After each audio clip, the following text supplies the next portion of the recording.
In 1948, the BBC broadcast a debate between Bertrand Russell and F.C. Copleston concerning the existence of God. Lord Russell, who died in 1970, will be remembered for many reasons, not least for his important contribution to the development of logic. Father Copleston is a Jesuit priest, now principal of Heathrop College and professor of the history of philosophy in the University of London. Russell's position in the debate is that of an agnostic. Copleston's position is that of a believer who holds that the existence of God can be proved. We shall listen in a moment to an edited portion of this debate, that part in which Russell and Copleston discuss what is sometimes called the argument from contingency. This is a form of cosmological argument. Like any form of cosmological argument, the argument from contingency begins with an empirical premise, one whose truth is known through experience. This premise is, of course, that there are contingent things. A contingent thing, according to Copleston, is one which does not contain within itself the reason for its existence. If we are to explain why a particular contingent thing exists, we must mention, in so doing, some other thing or things on which its existence depends. Those who accept the argument from contingency hold that we must, in the long run, have recourse to some non-contingent or necessary thing if we are to explain the existence of contingent things. Either the principle of sufficient reason is false, and there is in the end no sufficient explanation why contingent things exist, or else there is something having a property peculiar to God, namely, of containing within itself the reason for its existence. If we find it unacceptable that the existence of contingent things should in the end have no explanation, we must, it is argued, conclude that there is a God.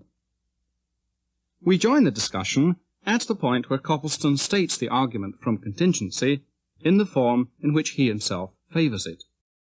Well, for clarity's sake, I divide the argument into distinct stages.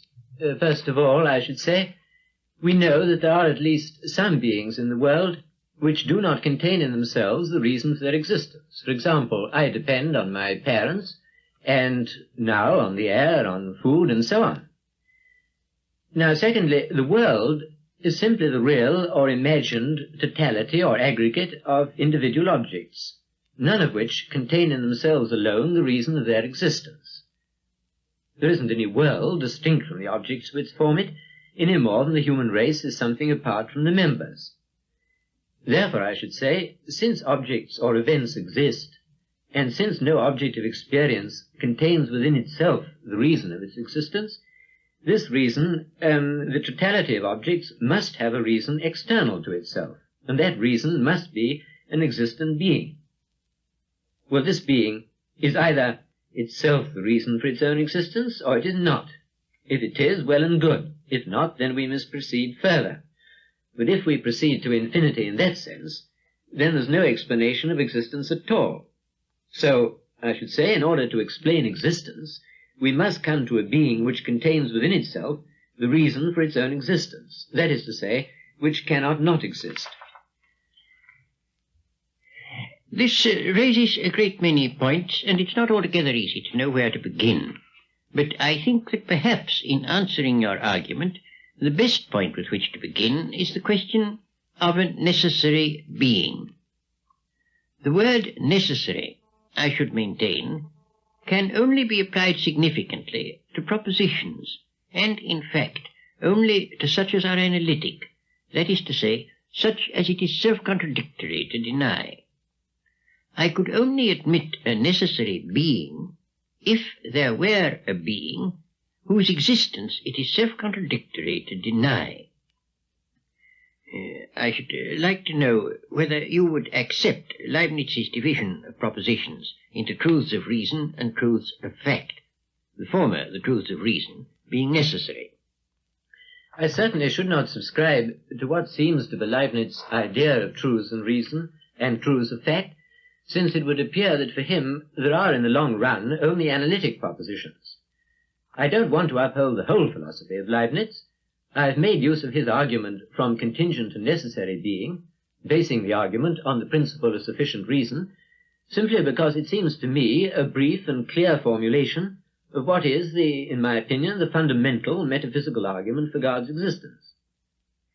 But, to my mind, a necessary proposition has got to be analytic. I don't see what else it can mean.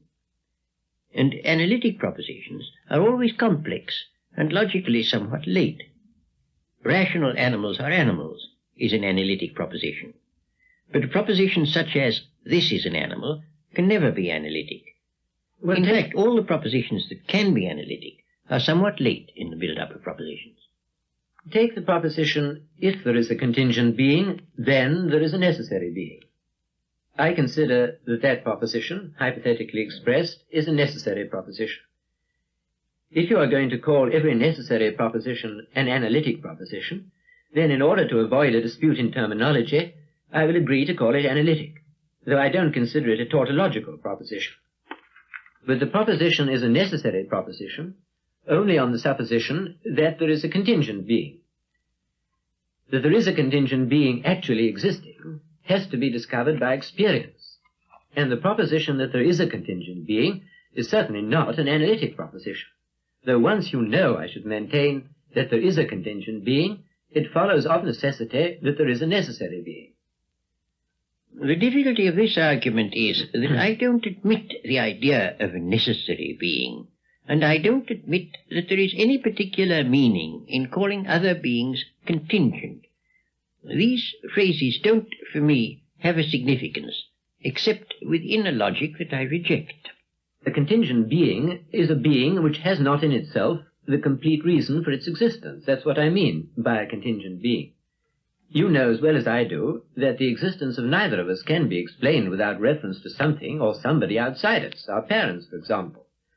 The necessary being, on the other hand, means a being that must and cannot not exist. You may say that there is no such being, but you will find it hard to convince me that you do not understand the terms I am using. If you do not understand them, then how can you be entitled to say that such a being does not exist, if that is what you do say? Well, I will say that what you have been saying brings us back, it seems to me, to the ontological argument that there is a being whose essence involves existence, so that his existence is analytic. That seems to me to be impossible. And it raises, of course, the question what one means by existence. And as to this, I think a subject named can never be significantly said to exist, but only a subject described, and that existence, in fact, quite definitely, is not a predicate.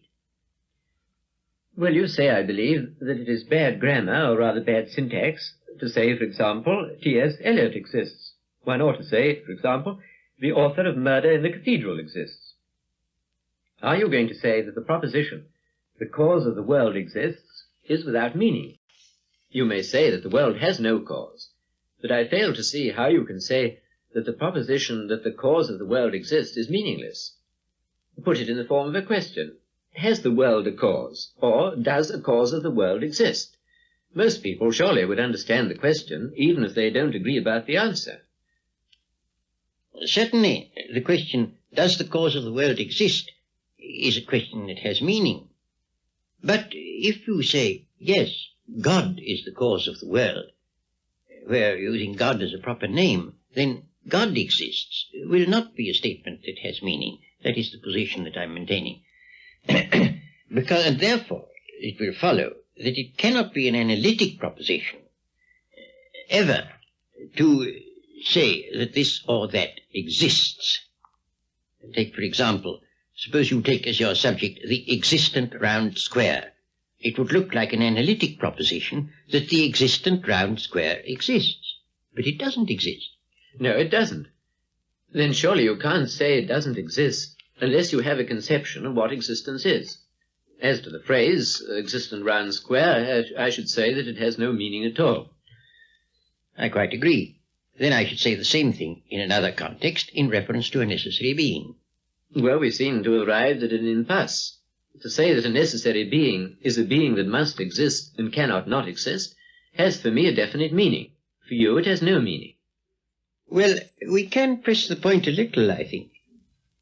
a being that must exist and cannot not exist would surely, according to you, be a being whose essence involves existence. Yes, a being the essence of which is to exist. But I should not be willing to argue the existence of God simply from the idea of his essence, because I don't think we have any clear intuition of God's essence as yet. I think we have to argue from the world of experience to God. Yes, I quite see the distinction. But at the same time, for a being with sufficient knowledge, it would be true to say, here is this being whose essence involves existence. Yes, certainly. If anybody saw God, he would see that God must exist. So that, there is a being whose essence involves existence, although we don't know that essence. We only know there is such a being. Yes, I should add, we don't know the essence a priori. It is only true a posteriori, through our experience of the world, that we come to a knowledge of the existence of that being. And then, one argues, the essence and existence must be identical, because if God's essence and God's existence were not identical, then some sufficient reason for this existence would have to be found beyond God. So it all turns on this question of sufficient reason. And I must say, you haven't defined sufficient reason in a way that I can understand. What do you mean by sufficient reason? You don't mean cause? Not necessarily. Cause is a kind of sufficient reason. Only contingent being can have a cause. God is his own sufficient reason, but he is not cause of himself. By sufficient reason in the full sense, I mean an explanation adequate for the existence of some particular being. But when is an explanation adequate? Suppose I am about to make a flame with a match. You may say that the adequate explanation of that is that I rub it on the box. Well, for practical purposes, but theoretically that's only a partial explanation. An adequate explanation must ultimately be a total explanation, to which nothing further can be added. Then I can only say you're looking for something which can't be got and which one ought not to expect to get. To say that one has not found it is one thing. To say that one should not look for it seems to me rather dogmatic. What I'm doing is to look for the reason, in this case the cause, of the objects, the real or imagined totality of which constitute what we call the universe. You say, I think, that the universe, or my existence if you prefer, or any other existence, is unintelligible. I shouldn't say unintelligible. I think it is without explanation. Intelligible, to my mind, is a different thing. Intelligible has to do with the thing itself, intrinsically, and not with its relations. Well, my point is that what we call the world is intrinsically unintelligible apart from the existence of God. You see, I don't believe that the infinity of the series of events, I mean a horizontal series, so to speak, if such an infinity could be proved, would be in the slightest degree relevant to the situation. If you add up chocolates, you get chocolates after all, and not a sheep. If you add up chocolates to infinity, you presumably get an infinite number of chocolates. So if you add up contingent being to infinity, you still get contingent beings, not a necessary being. An infinite series of contingent beings would be, to my way of thinking, as unable to cause itself as one contingent being. However, you say, I think, that it is illegitimate to raise the question of what will explain the existence of any particular object. It's quite all right if you mean by explaining it simply finding a cause for it. Well, why stop at one particular object? Why shouldn't one raise the question of the cause of the existence of all particular objects? Because I see no reason to think there is any. The whole concept of cause is one we derive from our observation of particular things. I see no reason whatsoever to suppose that the total has any cause whatsoever. I can illustrate what seems to me to be your fallacy. Every man who exists has a mother, and it seems to be your argument is, therefore the human race must have a mother. But obviously the human race hasn't a mother. That's a different logical sphere. Well, I can't really see a parity. If I was saying every object has a phenomenal cause, therefore the whole series has a phenomenal cause, there would be a parity. But I'm not saying that. I'm saying every object has a phenomenal cause, if you insist on the infinity of the series, but the series of phenomenal causes is an insufficient explanation of the series. Therefore the series has not a phenomenal cause, but a transcendent cause. Well, that's always assuming that not only every particular thing in the world, but the world as a whole, must have a cause. For that assumption I see no ground whatever. If you'll give me a ground, I'll listen to it. Well, the series of events is either caused or it's not caused. If it is caused, there must obviously be a cause outside the series. If it's not caused, then it's sufficient to itself. And if it's sufficient to itself, it is what I call necessary. But it can't be necessary, since each member is contingent. And we've agreed that the total is no reality apart from the members. Therefore it can't be necessary. And I should like to observe in passing that the statement that the world is simply there and is inexplicable can't be got out of logical analysis. I cannot see how science could be conducted on any other assumption than that of order and intelligibility in nature. The physicist presupposes, at least tacitly, that there is some sense in investigating nature and looking for the causes of events, just as the detective presupposes that there is some sense in looking for the cause of a murder. The metaphysician assumes that there is sense in looking for the reason or cause of phenomena, and not being a Kantian, I consider that the metaphysician is as justified in his assumption as the physicist. When Sartre, for example, says the world is gratuitous, I think that he hasn't sufficiently considered what is implied by gratuitous. I think there seems to be a certain unwarrantable extension here. The physicist looks for causes. That does not necessarily imply that there are causes everywhere.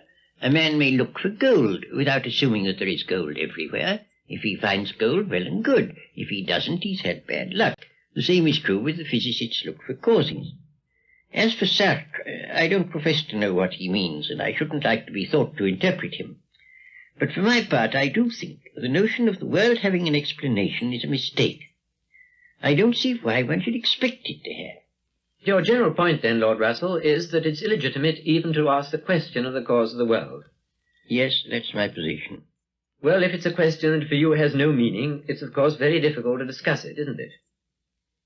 Yes, it is very difficult. What do you say? Shall we pass on to some other issue? Let's.